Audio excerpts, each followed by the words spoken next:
بسم اللہ الرحمن الرحیم۔ آج جو ہم مسئلہ بیان کریں گے وہ ہے ذبح کا طریقہ کیا ہے۔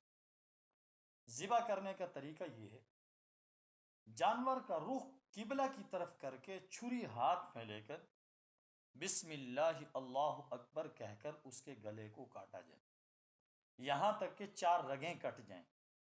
ایک نرخرا جس سے جانور سانس لیتا ہے، دوسری اس سے چپکی ہوئی وہ نالی ہے جس سے دانہ پانی جاتا ہے، اور 2 موٹی شاہ رگیں جو ان دونوں کے دائیں بائیں ہوتی ہیں۔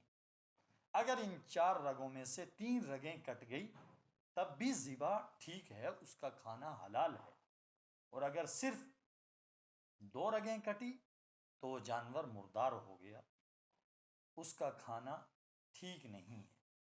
اللہ تبارک و تعالیٰ سے دعا ہے کہ اللہ رب العزت ہم سب کو، جانور کو صحیح معنی میں سنت کے مطابق ذبح کرنے کی توفیق نصیب فرمائیں، آمین ثم